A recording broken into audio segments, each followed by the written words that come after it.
All right, it's good to see everybody. Got ourselves a full house today. Like it. We're moving on into Matthew chapter 7, verses 1 through 6, and we'll look at verses 7 through 12 for our sermon in the next hour.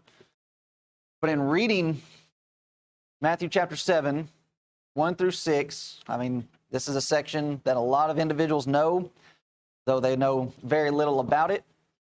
Judge not that ye be not judged, for with what judgment ye judge, ye shall be judged, and with what measure ye mete, it shall be measured to you again.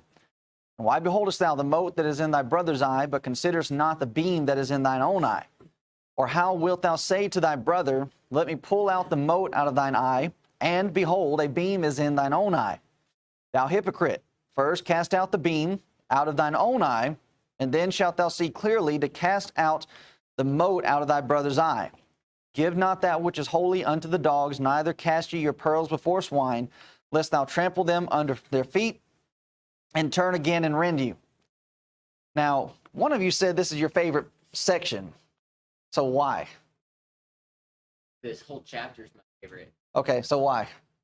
Ever since a kid, when I was looking at it, it's just later when it talks about not all who say to me, Lord, Lord. Mm-hmm. So that was always something that I'd always go back to. Learning even more my adult, but it's not all Christians who say to me, Lord. Not all people out there who claim to be Christians, those who do the will of God. So not to judge, who are you to judge if you do the same thing and you're casting all this judgment on someone and yet you're not going to receive mercy in the end since you're not giving mercy. Okay. So that's this part. Okay. And okay, so I'm glad that I asked that because the next question I'm going to have is for everybody else to be able to connect this back to what we've already discussed. And a lot of what Reese has already brought up are the very things that we've already discussed in chapter 5, chapter 6.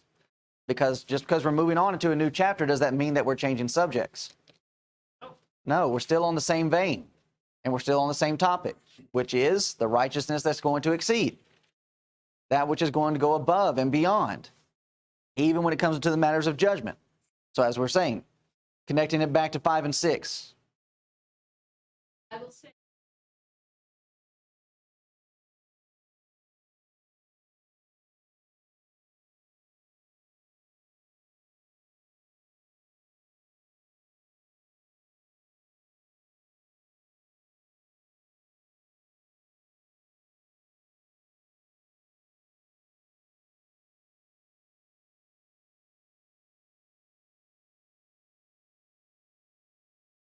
Okay. All right. Nobody else has to answer. Jamie's got it. Jamie's got it down. She's got it figured. Did you get up there? But that's exactly right. The Beatitudes starts with what? All right, ourselves. Proper attitude, proper motivation. That's going to be crucial when it comes into the realm of judgment. If I'm not coming into judgment with the proper attitude in view, and the illustration that Jesus is giving is showing us what kind of attitude that we should have. But if our attitude and our motivation as to why I'm coming to you, so as to discuss and bring about this judgment, this condemnation, this rebuke, this reproof, what have you, then it's not going to go as it's supposed to. And in that, when I'm viewing myself properly, when it comes to practicing this, I have the main focus of, all right, if somebody's going to do this to me, how would I want them to come? Be merciful to me. So that's chapter 5. Blessed are the merciful, for they shall receive mercy. Even in chapter 6, with the model prayer, what are we being taught that we're supposed to pray? What is it? Okay. Forgive us as we forgive our debtors. So there again is mercy following through this. I'm looking at myself first, and then that clears up my vision for others. Chapter 6, 13, and 14, after the amen of the model prayer, and then Jesus elaborates even more about forgiving one another. That if you're not going to forgive others, he says flat out, God is not going to forgive you. So that is as we said, that is a very tall order. That's a difficult thing for us to be able to do. And that's the reason why Jesus put so much mention and emphasis on it. So that's chapter 5, the Beatitudes, all about focusing on ourselves, viewing ourselves in the proper light, and thus when we come to this, we'll have the proper attitude for others. Chapter 6, we're looking at the elements of religion, worship, how to view those properly, and our attitude towards those things. It's the same thing that's being presented here when it comes to judgment. What's your attitude towards doing this? Now, even going further into what Reese was saying in chapter 7, verse 21, how that the warning is being given there, that not everyone that saith unto me, Lord, Lord, shall enter to the kingdom of heaven. How did chapter 6 start? Beware. All right, beware, behold, Heed. take heed, Pay attention. watch for this. There's danger ahead. Here we are in chapter 7, and he's still going to be using that same type of terminology. This is dangerous stuff. Because if you don't use it properly, you're going to hurt people. If you don't use religion properly, benevolence, praying, fasting, you don't use those things properly, you're going to hurt people with them. So even there with the illustration of hurting others and yourself, the Word of God is described as what kind of weapon? All right? If you don't know how to handle your weapon, you're going to hurt others, you're going to hurt yourself. Yeah, break your hand. We don't use swords, but, we use firearms. Guess what? If you don't practice your firearm, you don't know your weapon, you can do damage to others, you end up shooting yourself. And that's the same thing that's being played here. Now, when it comes to the realm of looking at judgment and judging others, church discipline, that is not to be used as a weapon. This is not being used so as to destroy people. It's being used so as to restore people. And all of that's being included in chapter 5, chapter 6, and even as we are here in chapter 7. So, just as we said, in asking the question, how did Jesus start the last section, or actually the beginning section of chapter 6, starts with a woe or take heed. But we're looking at this from the standpoint of how are we making sure that we're connecting that, all right, we haven't left what we previously had been discussing. Now, it's all about vision, our view. There's some key words in here that are connecting us back to chapter 6, and in particular, the last section. He ends the model prayer, and then he starts a new discussion. I say a new discussion, but it really is just a new illustration of the same discussion. What's the illustration?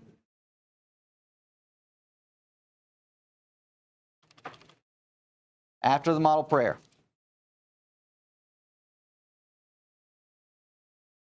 Is it do not be like the hypocrites?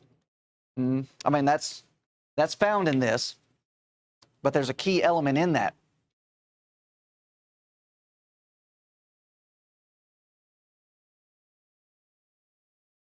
He says the amen. He goes into the business about forgiving, and then he starts with what? Lay up for yourselves treasures here. All right. Keep going with it. What's the key to that? How do we make sure that we're not laying up treasures here and that we're laying up treasures over there?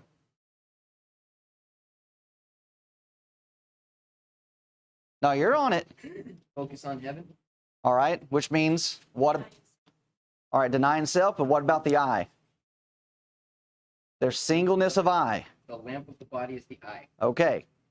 Now, there is the singleness of eye, a correct vision when it comes to our material things.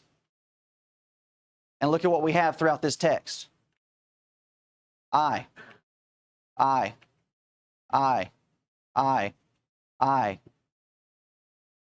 Being able to see clearly, to cast out the mote from your brother's eye. We've not left our topic. We're on the same vein.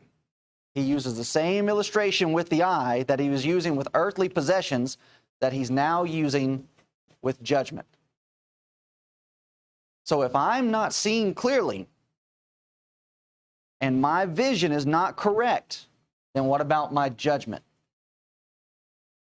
Not going to be on point. I'm not going to be able to make the proper decisions because I'm not viewing this with a heavenly perspective, but an earthly one, a temporal one, physical, Carnal. a carnal one, 1 Corinthians chapter 2 and chapter 3. But here is how we address this. Now,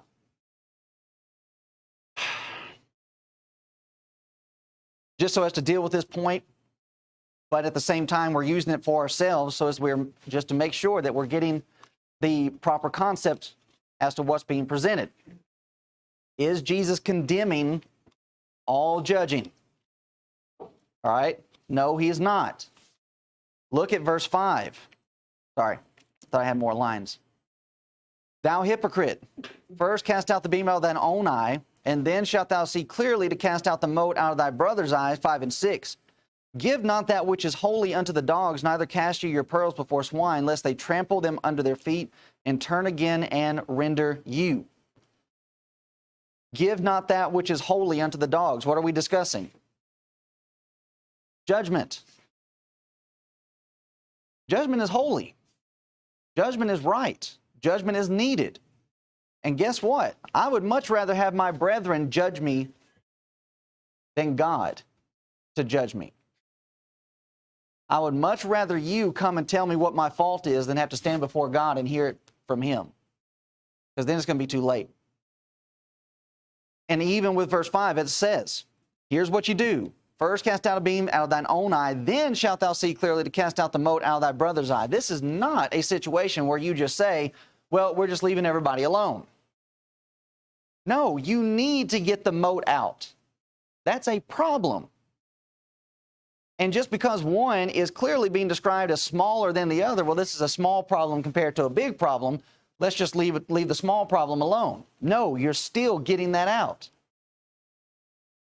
Because how much, what does it really take? Like asking physically. How much of a mote or how big of a thing do you need in your eye before it messes with your vision? It could be a grain of sand. What was it? It even smaller. I've had. Or an eyelash. Or yes, a speck of dust Yes. gets in there, and man, you are itching to get it out. So here's the discussion. Even Jesus says you need to be careful, but in his discussion of being careful, you still have got to deal with this. Because you leave that mote in there, it can do just as much damage as the beam can. So with our eye being single and helping us so as to, get through this, this is all presenting the idea. This is all in the context of, and it's shown right here in verse 5. We are helping each other. Let me check you out as you're checking me out. You help him get this out. So the rest of this chapter will show the need for making proper decisions. Not only in making proper decisions, but even in making choices of discrimination. Who's a false teacher and who's not? Well, guess what? If my judgment, if my vision is not clear, how am I supposed to make that decision? I'm not going to be able to. Not going to be able to see it properly. But if our vision, so as we said, if our vision is not clear, what will happen to our decision making? It will not be aligned correctly. So we are being shown the attitude that we need with this very illustration. We've already jumped into this, just how delicate is the eye. You don't let anything get in your eye. And as soon as you do, as soon as you feel it, what do you start trying to do? Start trying to get it out. All of this is in a discussion of sin. So how should we feel when sin enters in? Yeah. We got to get it out. We don't play around with it. We don't let it sit. We don't let it fester. We don't let it brood. You start trying to remove it as soon as you feel it. Or in some cases with the beam, as soon as you see it. And as we've asked, how easy is it to get infected and to lose your sight? I can remember as a child, we were overseas and we were getting ready for, I think it was a Sunday. So we're getting ready for Sunday evening services. And I was out with the rest of the little island kids, and we found some broomsticks, and so we're picking up rocks and we're hitting the rocks over the building with the broomsticks. And so we're having fun, and as the old saying goes, it's all fun and games till somebody loses an eye. I hit a rock, it goes straight up. I look up to try to find it, and as I'm looking up, it comes down, hits me right in the eye, gives me a really bad scratch. Well, do you think we waited around? Well, let's just wait a couple of days and then we'll go and handle this. No, it was an immediate thing. Let's go to the doctor. Let's deal with this because you don't want to lose your eyesight. You don't want to lose your vision. And on top of that, you don't want to have it get infected to where the entire eye has to come out. So that's the seriousness of what we're discussing here. So we're right back in Matthew chapter 5. What's the discussion in Matthew chapter 5? If something's offending you to such a degree, what's the illustration? No. Too far. If something's offending you,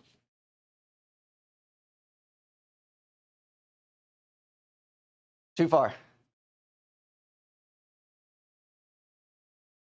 Don't think about what we're talking about here. Eyesight. The eye. All right, you pluck out your eye. You cut off your hand. That's serious business. This is serious business. So, this is what we're looking at. Wow. This is the illustration. Mike, Can you look at that? Yeah, I'm okay. If there's blood gushing out, yeah. Nah, well, since it's kind of cartoony, I'm okay. So this is the illustration. Now, as we're saying, and we're going through this discussion, what is this board? You mean it's their sin?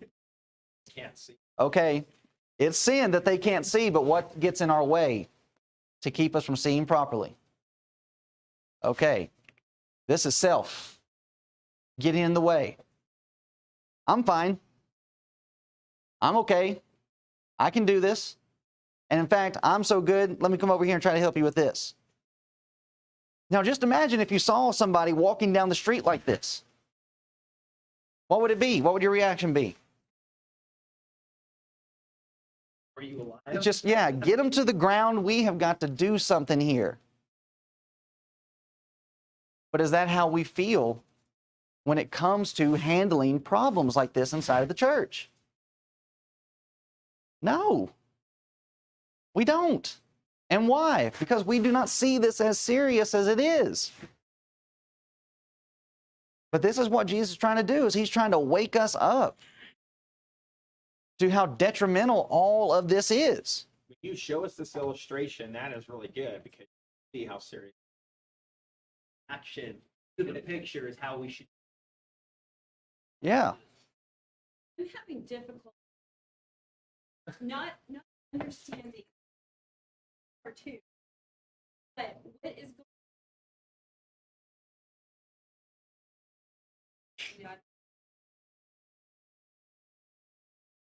on? But when you're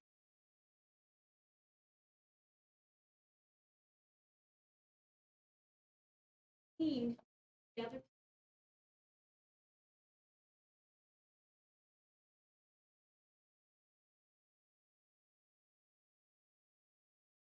not upward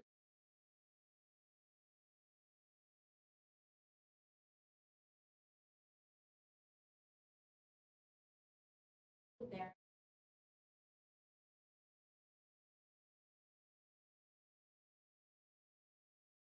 No, it's fine.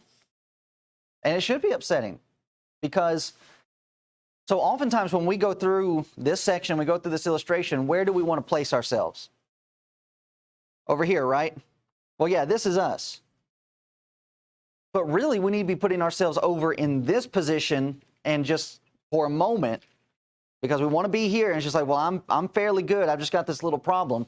But really, we need to be placing ourselves over here. And it's just like, what if I was this? Who would come and help me? And would I be able to take the help? That's key in We this have as to well. learn we want the help. That's the Christian. We need going that way and willing to accept that. Okay, so this, I mean, we've already gone through our Corinthian study and we're looking at church discipline and we're looking at correction. And we said that in that study was designed so as to help change our view of correction, right? It's not just somebody coming to beat up on me. What is this? You are in danger. I am here to save you.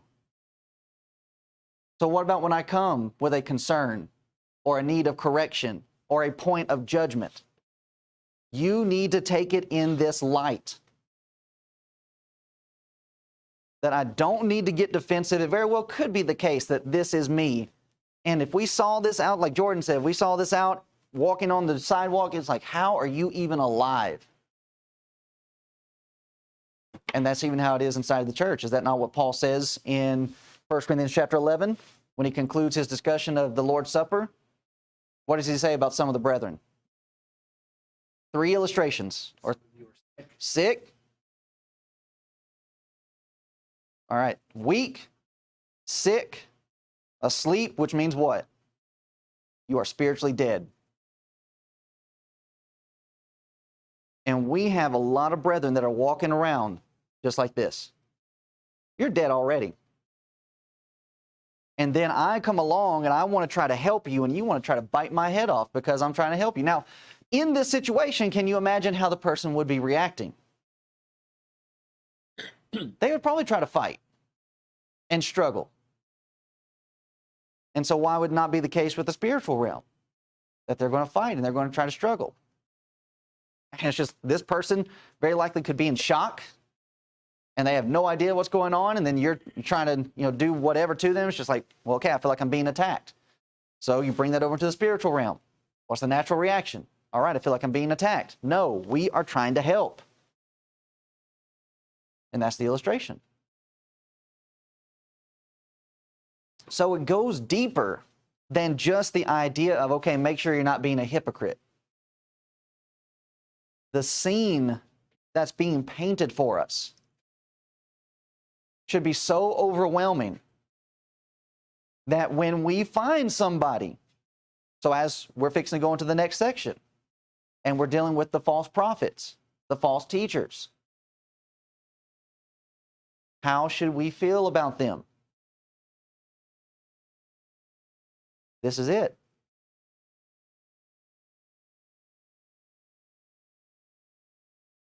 To where when we're dealing with the denominational world, what is it? It's this. So we have an adversary that walks about as a roaring lion seeking whom he may devour. You are this ignorant antelope that's out here, and you are being stalked. You are, in fact, being devoured at this very moment. So what's the picture? We're coming to help.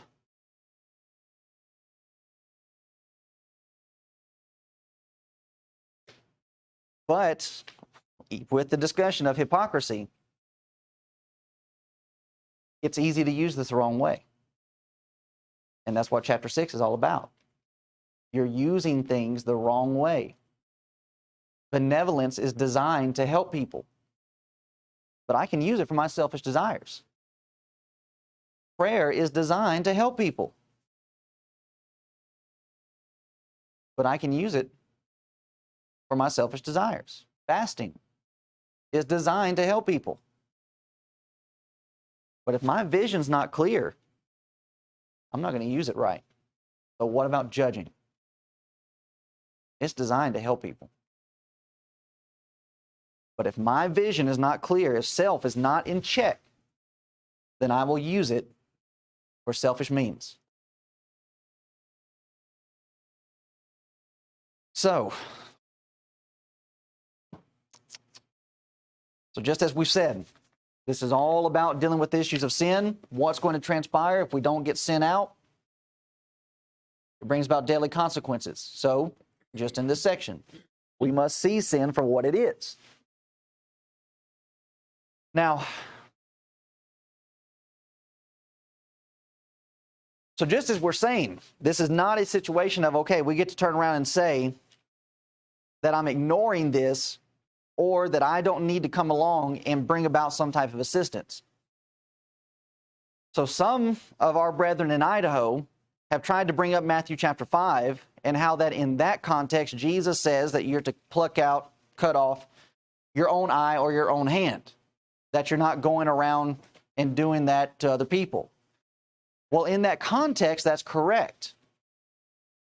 I am supposed to be involved in my own self-evaluation and my own self-examination, to where if I do have a problem, then yeah, I may find myself in a situation where I've got to do my own removal and my own surgery.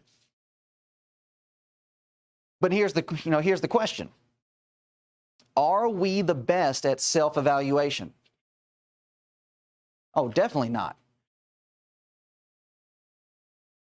We are the worst when it comes to seeing ourselves for what we really are. So what do we need? So here is the context that shows I need to be judging myself, but if I'm not judging myself properly, then what will I need? I will need a brother to come and take the beam out of my eye.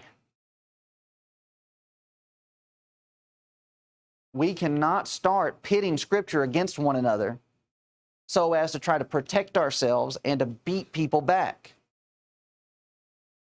Because if that's how you're going to be, then you don't need to be in the church. Because this is the very reason why we have the church. Matthew chapter 5, 6, and 7 is all pointing to Pentecost, which is the start of the church, the kingdom. How is it going to be in the kingdom? There's going to be judgment. But it's going to be helping each other. I am not the one to ask about my weaknesses. I don't want to tell you my weaknesses. I just want to tell you my strengths. What I'm good at. What I'm comfortable with. But you see there, that is a proper view of self.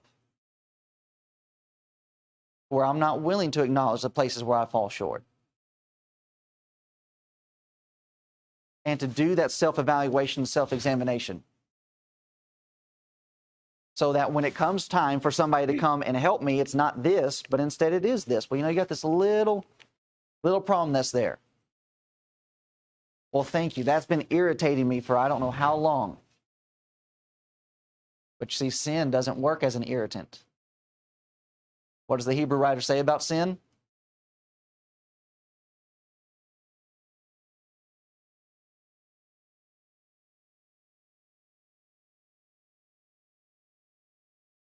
He discusses Moses and how that Moses, not desiring to accept the pleasures of Pharaoh's kingdom, decided to be a servant, a slave with his brethren, not willing to endure the pleasures of sin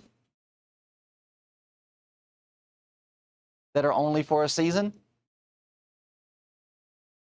Sin is pleasurable until it's time to pay up. And usually that's where the pain comes in. You don't feel that pain at first, not until later. So this is where we're all coming in. And even with this illustration, we're not coming around trying to pluck your eye out. What are we trying to do in this illustration?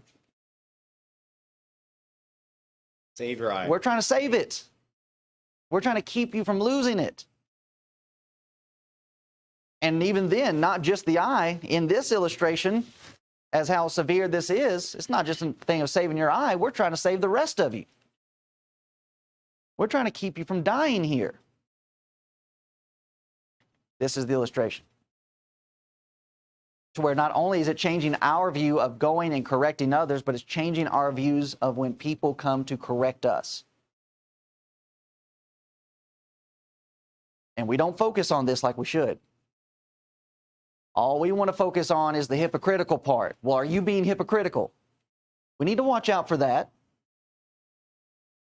But we need this more. Because guess what? If we're coming in this attitude, with this motivation, then what about the hypocritical part? I don't have to worry about it. I don't have to worry about that you guys are just going to be coming along hypocritical and just being critical, wanting to criticize. I'm already going to have it built up in my mind. You are coming with my interest at heart. And so being willing to discuss it. So just as we said, oh, I forgot that I removed that. Here's what we have. Let's start digging into this now. Matthew chapter 7, 1 and 2. Judge not that ye be not judged, for with what judgment ye judge, ye shall be judged, and with what measure ye mete, it shall be measured to you again. He starts this section when considering a situation. I need to decide, is this a real problem, or am I being overly critical? Am I simply wanting to be judgmental as to what's happening? Now, as we said, if my vision is not correct, if I am selfish, like the hypocrites, like the Jews of Jesus' day, then I will not judge correctly, and thus I find myself in danger.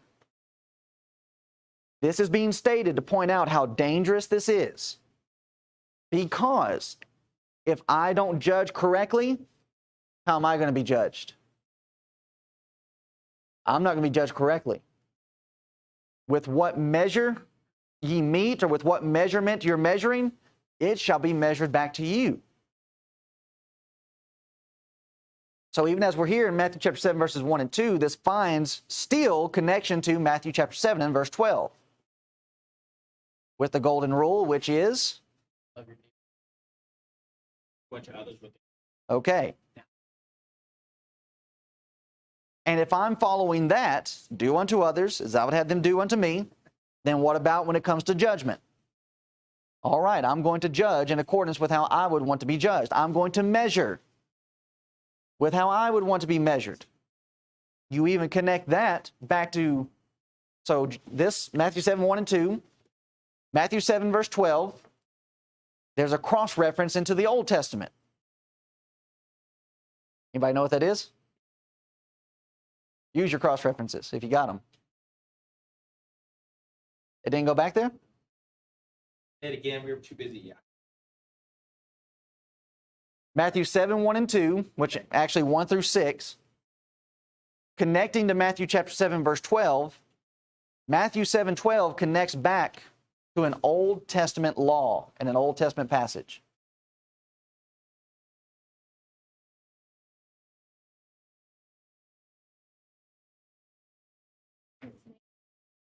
Okay, that's one.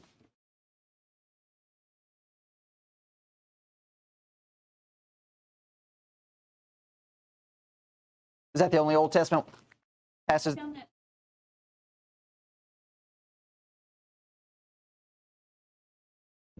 All right, because that's what okay.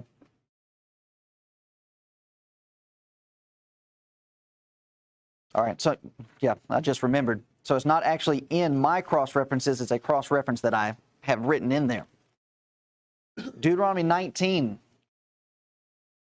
18 through 19.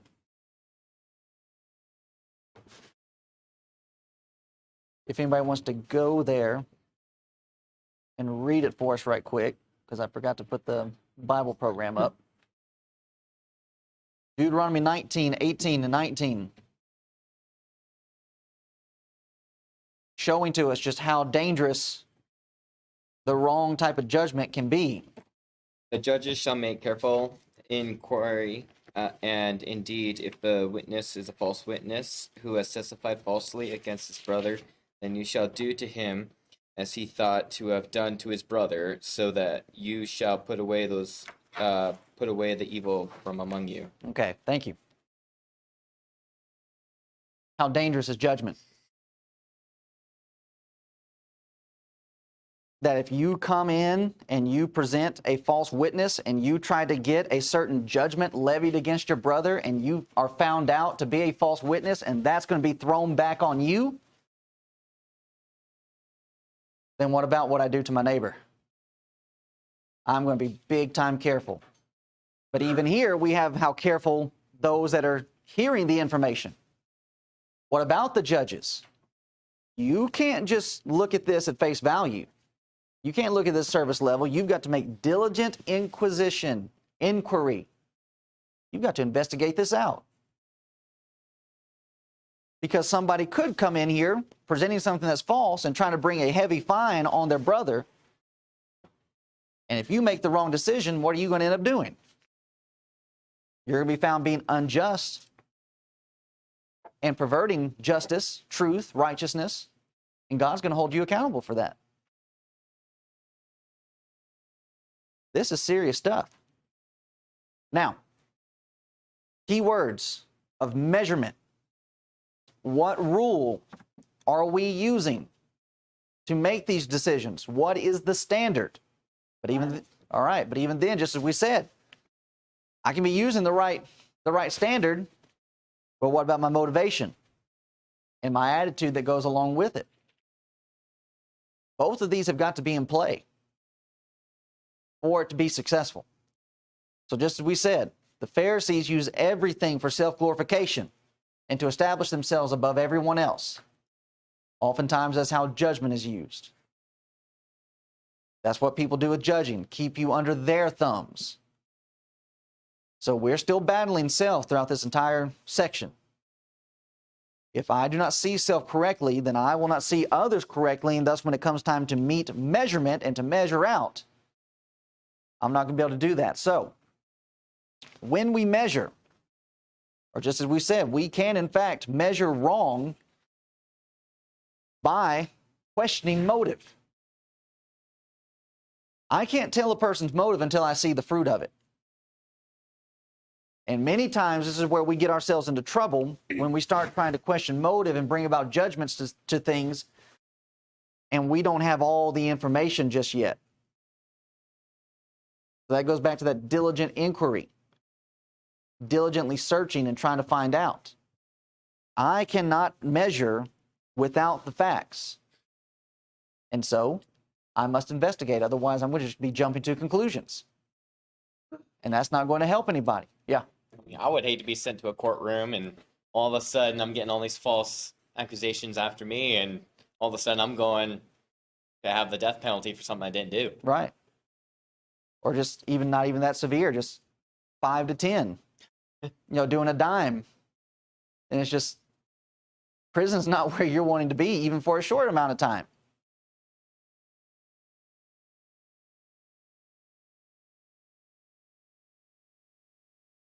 Mm-hmm.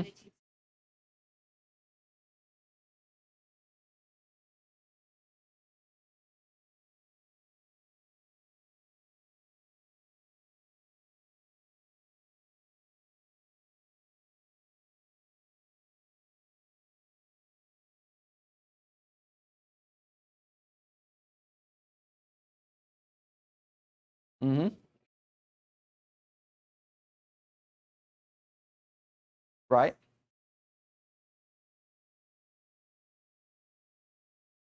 Yeah. And that, so yeah, if we are really concerned with helping people like we should with this illustration, then we'll put in that time. We'll put in that effort. Now, Paul sheds even further light on this as he's dealing with the Corinthian brethren. Paul says in 2 Corinthians chapter 10, verse 12, There's a problem going on at Corinth. And look at what the problem is. For we dare not make ourselves of the number or compare ourselves with some that commend themselves. Paul is separating him from the rest of these brethren, or certain ones of these brethren, and saying, listen, we're not in this business of commending ourselves, but they measuring, notice that, but they measuring themselves by themselves and comparing themselves among themselves are not wise. I am not in the business of measuring me by you. And you should not be in the business of measuring you by me. That's not the measurement we're using. That's not the standard. That's not the rule. That is not the comparison. So just look at their measuring stick. Look at their ruler and how flawed it is. So what about when it comes to helping people? You're not going to be able to. Measuring by others. And this is the same problem in Matthew chapter 7. What are the hypocrites doing? What are the Pharisees doing? I'm glad I'm not like this publican. What are you doing looking at him? Why aren't you looking at yourself? And then looking at yourself, how will you look at that publican? With pity, mercy, forgiveness. Go on to verse 13. But we will not boast of things without our measure, but according to the measure of the rule which God hath distributed to us. There's where the measurement comes in. There's where the rule comes from. It comes from what God has said, a measure to reach even unto you. For we stretch not ourselves beyond our measure, as though we reached not unto you. For we are come as far as to you also in preaching the gospel of Christ. Not boasting of things without our measure, that is, of other men's labors, but having hope, when your faith is increased, that we shall be enlarged by you according to our rule abundantly. To preach the gospel in the regions beyond you, and not to boast in another man's line of things made ready to our hand. But he that glorieth, let him glory in the Lord. Now we've already heard that in the 1 Corinthian letter. For not he that commendeth himself is approved, but whom the Lord commendeth. If we take the wrong standard, commending myself, that is not the standard that God would use. So it goes back to that self-evaluation. If I start setting myself up as though I am the golden standard, we are not going to get very far.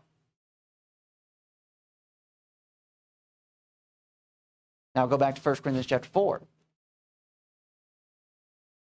Paul states to these brethren in the first letter, and he says, but with me it is a very small thing that I should be judged of you. Now, to some that might seem like a contradiction, but this is not a contradiction. Where we're saying, okay, we are needing to be judged by others, then Paul has come along and saying, well, I'm not even worried about being judged by you. But why is that? Why is he not worried about it? They have the beam. You're not measuring correctly. You're not following the right standard. So what if you want to come along and try to judge me? You're not even judging right in the first place. And then Paul says, or of man, see there it is, or of man's judgment, the world's standard. Notice here, yea, I judge not mine own self. Paul is saying, I'm not judged by your standard, and I'm not judged by my own standard. What is the standard? For I know nothing by myself, yet am I not hereby justified, but he that judgeth me is the Lord. So this is the heart of it. And oftentimes this is where we go astray. We start wanting to make our own rules. We start wanting to make our own standards as to what righteousness is, holiness is. And we do that based upon, well, here's what my view of it is. And then we allow ourselves to get right into the position of the Pharisees where we start sitting on the judgment seat. We start sitting on Moses' seat, Matthew 23, and we start putting burdens on our brethren. So all of this is working as a safety net to where I don't overrun you and you don't overrun me. So let's bring this into application. Self-examinations. Do we not tend to magnify our strengths and minimize our weaknesses? Absolutely we do.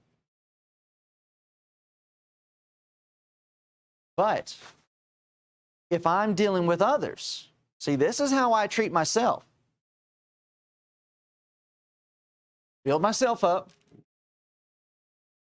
hide what's lacking. But let's say I want to start talking about Jordan. How do I want to talk about Jordan? He's accident prone. I want to magnify his weaknesses and minimize his strengths.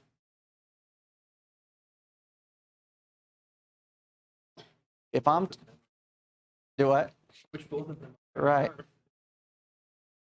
So if I'm talking about me, I want to do this first one.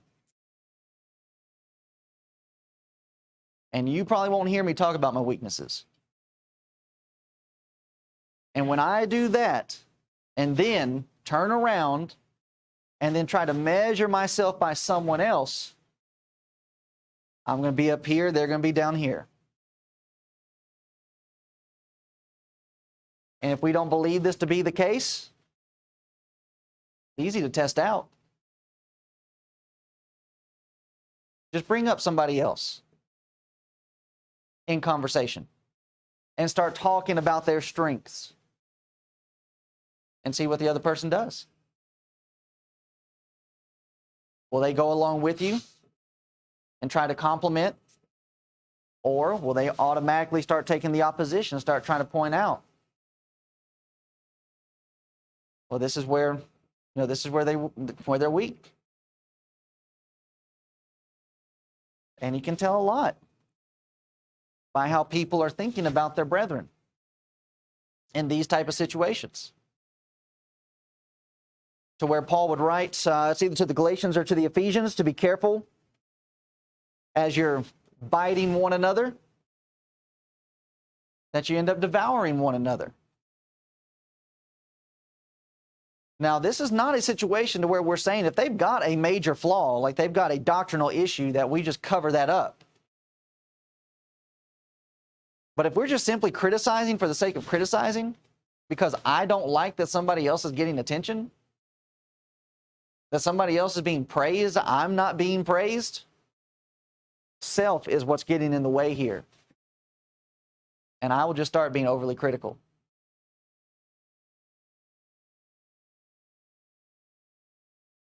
I do not want to think of others as being stronger than me. But we've already seen the opposite, or the right way of this being done as we were studying the 1 Corinthians letter. How does Paul treat other brethren that might be viewed as being underneath him? What does Paul say about Timothy towards the end of the 1 Corinthians letter?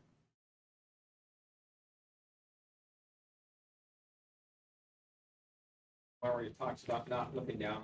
Exactly. Paul says to these brethren, he says, I am sending Timothy to you. And guess what? You do not need to start trying to compare him to me. That just because he's not Paul, that I do not have to respect him the same way that I would Paul. And that Paul says of Timothy, he's involved in the same work that I am. Well, Paul, you're an apostle. If anything, Timothy's just going to be an evangelist. Doesn't matter. Paul puts them on the same level.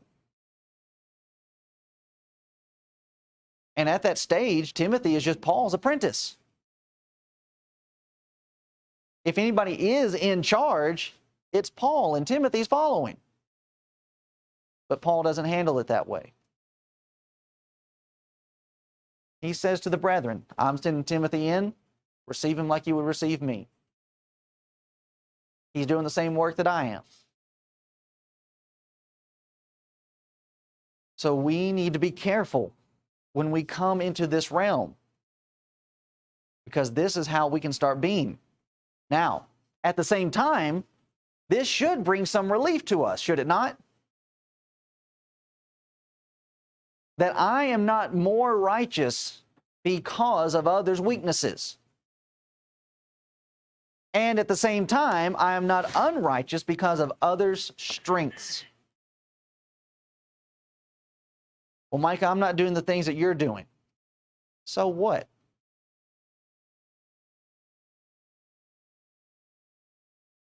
I'm not the standard that you're supposed to be following. And I cannot look at others and what they're not doing and then turn around and say, well, if they're not doing it, then I don't have to do it.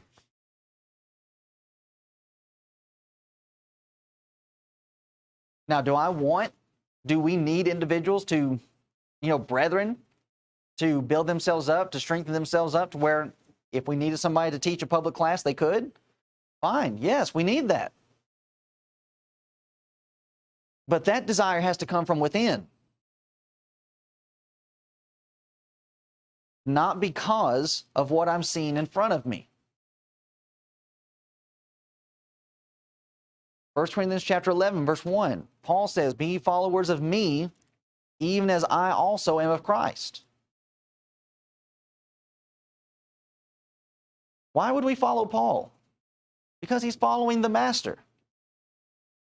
So in fact, we're looking beyond the person who's actually in front of us to who the actual goal is. And when we start setting that as the standard, then what about my efforts to try to meet that standard? I'm going to be always striving to reach that standard. That's a never-ending reach. To where every day of my life is an opportunity for me to grow stronger in certain areas so that I can reach that standard. And guess what? If that's the standard you're reaching for, you're going to surpass me. And what do I need to make sure that I'm doing when that's happening? I better not be sticking my foot out, tripping you as you're going by.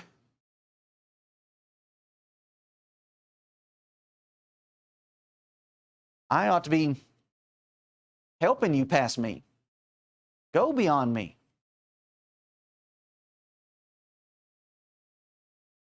But that's not what's going on during this time frame. The people of God, God's very own people, the religious elite, are trying to keep themselves at the top because they're profiting. They're abusing the people through religion. And they're gaining from it.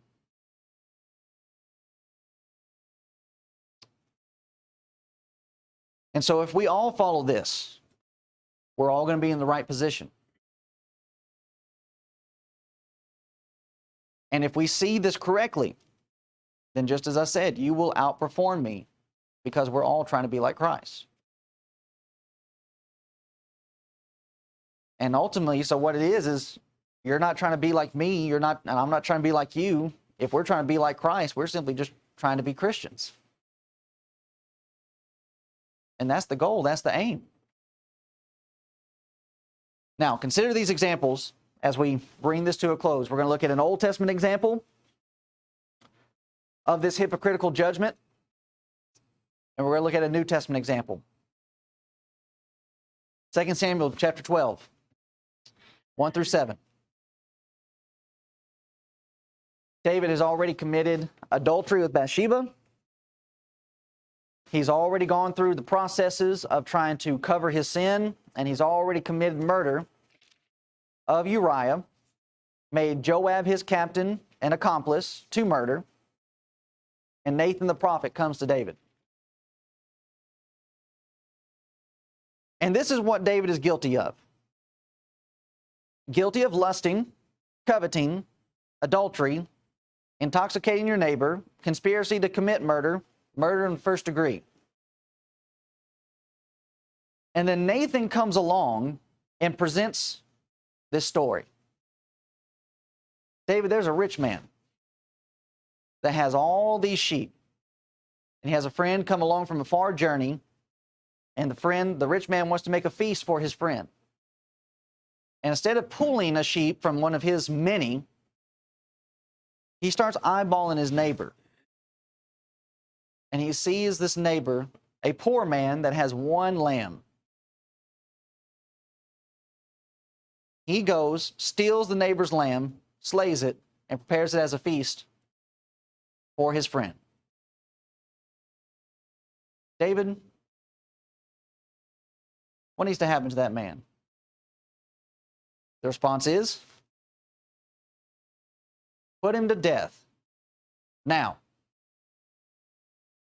you would think a person with this kind of a rap sheet, how would he be when it came to judging others?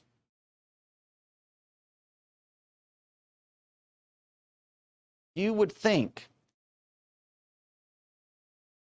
in viewing the sins of others compared to his sins, let's see if we can't work something out. But instead, he goes to the limit and says they need to die.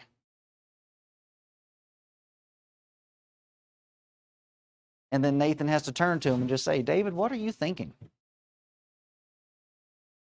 What's wrong with you? And he looks at him and says, thou art the man.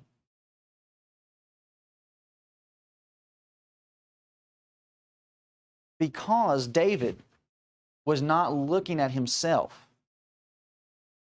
as he ought to. And the mercy and the forgiveness that he had received up to that point. Because he does not see self properly, how does he look at others? Harshly, severely, overly critical. And if we're not careful, that'll be us.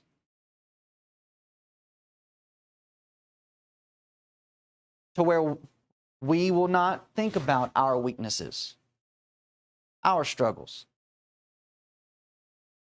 and the way that we have had to be forgiven.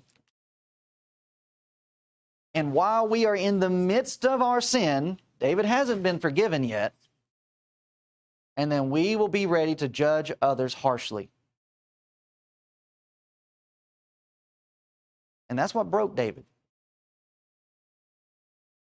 And you just think about David's position. He's the king of Israel. He's the king of God's people. How easy would it be to lose sight of yourself? I'm important. God chose me for this position. Literally. Yeah, but God can still take you out. Now, how many times do we hear sermons, but never think that they apply to us? It's always somebody else. You know, I'm glad so-and-so is here to hear that. They really needed it. That's the exact problem we're talking about. I just think every sermon that you do is talking to me, so it applies every single. You must go do research. Well, just know we're just going in line. We're just going chapter after chapter. I'm just dealing with the text. So as we've gone through these chapters,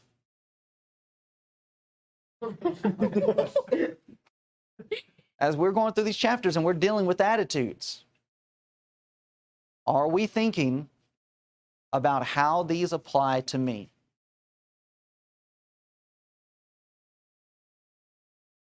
Or are we too busy thinking about, well, yeah, this is how this could help this person? There's not a single person in this class, including me, even though I've gone through this study. You don't think I forget about this stuff? My memory's not the best. You can ask Christina.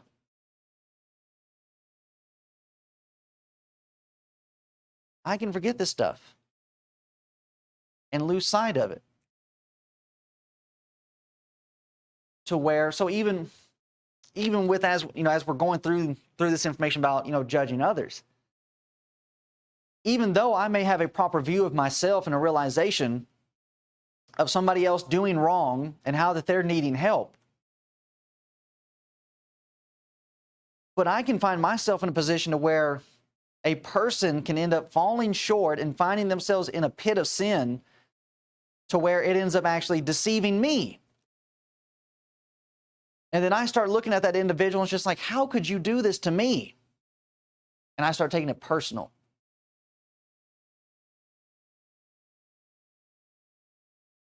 And I start losing sight that, you know what, I don't need to start getting myself worked up over what this individual has done and lose sight of the fact that they are down in the pit and they need to be pulled out.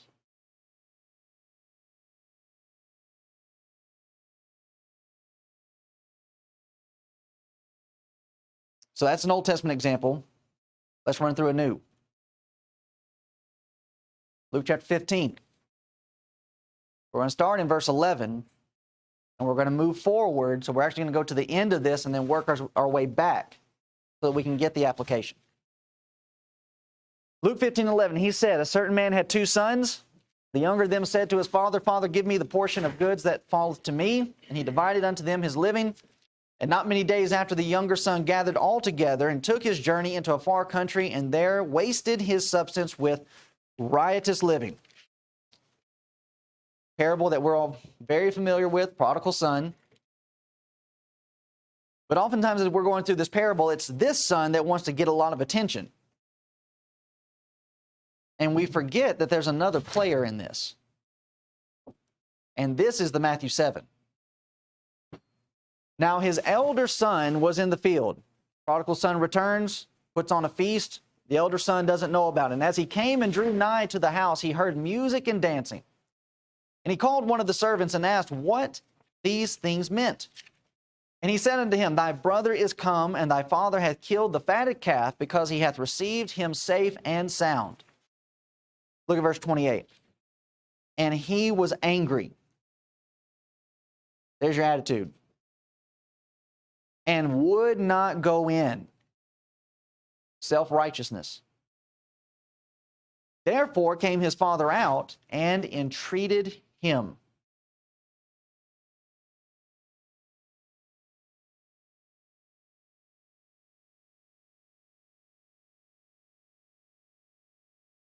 And we'll just let the elder brother, explain it.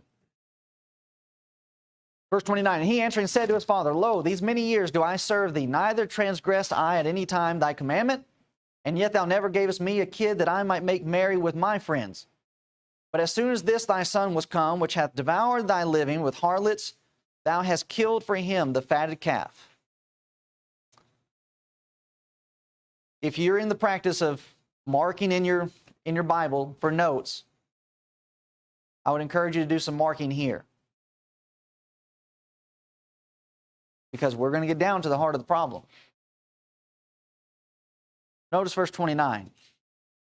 He answering to his father, Lo, these many years do I serve thee. Neither transgressed I at any time thy commandment, and yet thou never gavest me, I forgot one, a kid that I might make merry with, there it was, my friends, just out of alignment. 5 personal pronouns in one passage, in one verse. self-magnification, a wrong view of self. I've been here all this time, and many years do I serve thee, neither transgressed I at any time thy commandment. Seriously? This whole entire time you've been at your daddy's house, you've never done anything wrong?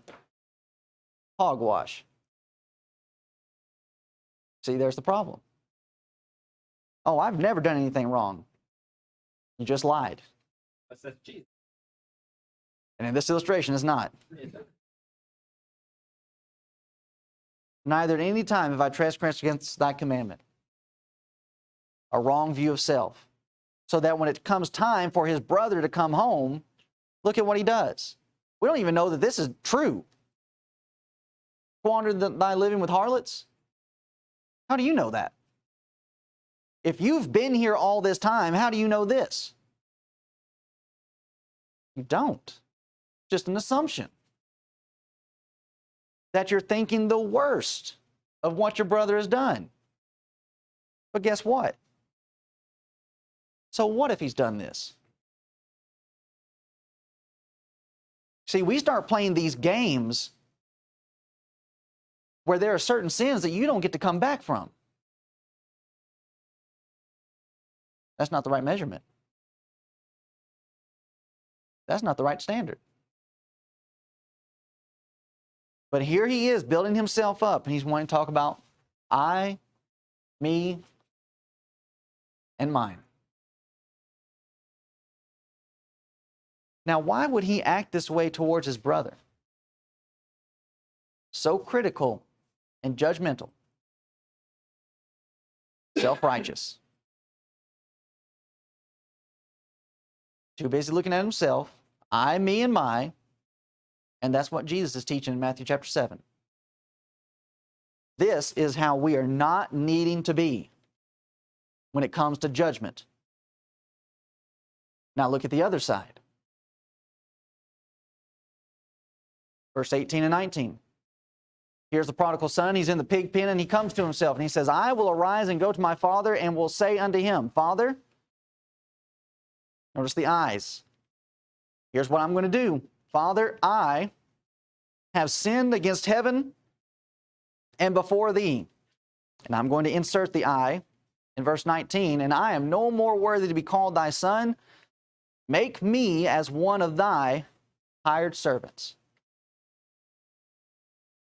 Look at the difference of attitude.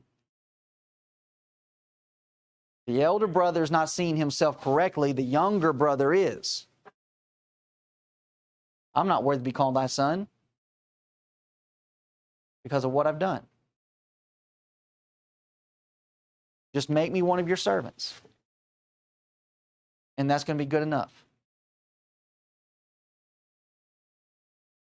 And again, going back to the elder brother, with this attitude, why didn't he go out looking for his brother? Why would you just stay at home? You can see what it's doing to your father. It's tearing him up. And what's the father doing this whole entire time? He's standing there watching and waiting for the son to come home. Well, okay, I'm going to help my father. And I'm going to bring my brother home. And if this is what your brother is doing, why are you just, all right, that's what he's going to do. Why aren't you going out to help? Instead of just sitting back and criticizing. Which one's easier? It's always easier to sit back and criticize. Instead of looking at it from the other perspective. Well, what if the shoe was on the other foot? What if it were you? What would you want your father to do? Come look for me. What would you want your brother to do? Come and look for me. Now you see, that's exactly what Joseph in the Old Testament, that's what he was saying. Why haven't my brethren, or why hasn't my father come looking for me? We thought you were dead.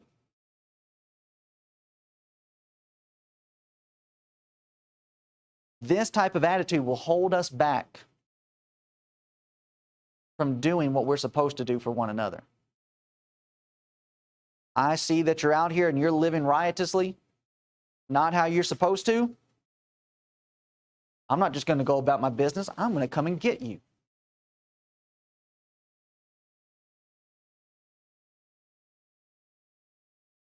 This is the response of the younger son, and thus that's the reason why he was received the way that he was.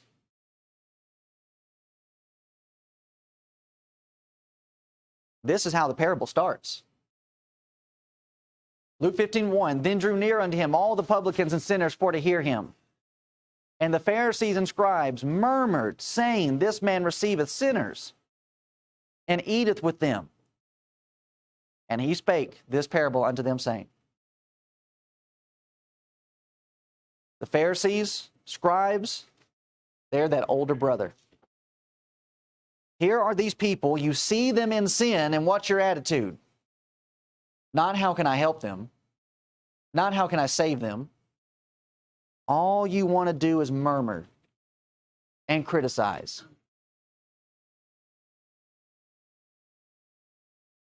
You see these publicans and sinners, and they're all around you. And you don't do anything to give them aid. But you want to look at yourself. Okay, I'm doing what I'm supposed to do. How many times have I acted like the elder brother? How many times have I had this attitude that I've allowed I, me, and my to get in the way? That is the very foundation of self-righteousness. When instead there should be great care and concern for others' well-being and joy when they return after they have fallen away. Instead, there's criticism and judgment. So here's the end of the parable. And he said unto him, son, thou art ever with me, and all that I have is thine. It was meet, it was necessary, it was needful that we should make, notice, merry and be glad. What about when somebody returns? There should be rejoicing, merriment, gladness. Well, what about what he's done out there? If he's coming and he's repenting, who cares? We can't start holding on to that stuff. For this, notice, for this thy brother was dead and is alive again. Lost and is found. How serious is this? This is not the business of, well, if they just want to go, let them go. If they're going to go, that means they're going to die.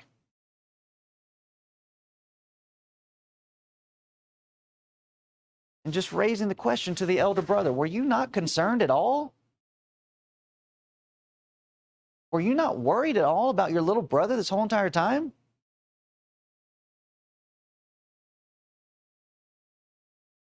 While your father stood there watching and waiting for your brother to come back, and it never crossed your mind, you know what, I'm going to go get him. To ease the trouble and ease the pain of my father. No, because you're too focused on yourself. I, me, and mine. So there's a George Harrison, Beatles mentality to Christianity. I, me, me, mine.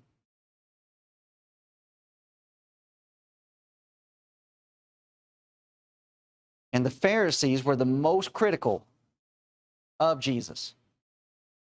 Luke chapter 7, 36 through 39, you find here.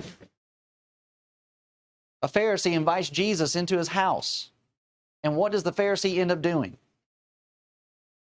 Now when the Pharisee which had bidden him saw it, he spake within himself, saying, This man, if he were a prophet, would have known who and what manner of woman this is that toucheth him, for she is a sinner. You have the Son of God in your house, sitting at your table, and your first reaction, I'm going to criticize the Son of God.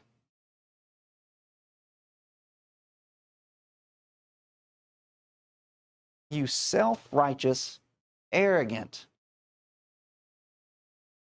fool.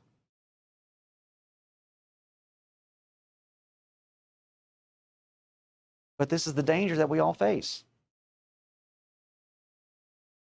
To where we think that there's nothing that I need to work on. Pride, arrogance, ego, however you want to label it, is the most dangerous element out there. It will change our understanding of ourselves. It'll change the understanding that we have of the Bible. And we will use it inappropriately. The scribes, Pharisees, Sadducees, they were students of the Bible. Oh, they knew what it said. But they saw the Bible through foggy lenses. They saw the Bible with blurred vision. And so they could not see themselves properly, and so they perverted the righteousness of God. And this is the source of the problem. And Jesus is describing the symptoms. Here's what it looks like. You've got a self-righteous person. They're going to be harsh, critical, no mercy, no forgiveness. And we'll just have to save this for next time. We've gone way over, but we'll pick up here with Matthew 7:6. Give not that which is holy unto the dogs, neither cast ye your pearls before swine, lest they trample them under their feet, turn again, and rend you. We've already said that which is holy is this discussion of judgment. Judgment is not bad. It is a holy thing. But we can pervert it, just like anything else that's holy. So we'll go through next time and looking at this description of dogs, swine, who we're dealing with, what we're looking at, and such as that. So I appreciate everybody's patience and forbearance in going through this material. Any other thoughts, questions, comments? One small one. Go back to Mhm. building up. Yeah. That previous chapter, he said, Right. at the same time, he's building him up for himself down. Right. Already. That's No, that's good. And that's majority of the time, that's how you find Paul describing himself. Paul's not busy building himself up. He's always in a state of realizing where he is. He was a persecutor. If he'd have served anything, it was death for what he was doing to the church. So yeah, very good point. All right, so if nothing else, we'll stop there and get ready for our next little bit here.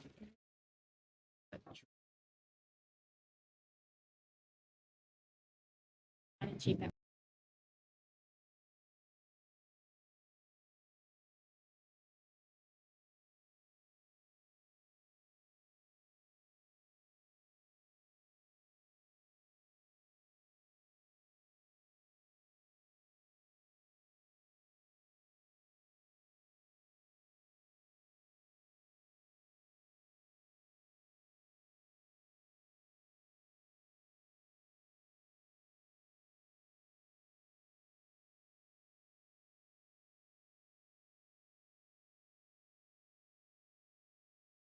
Thank you.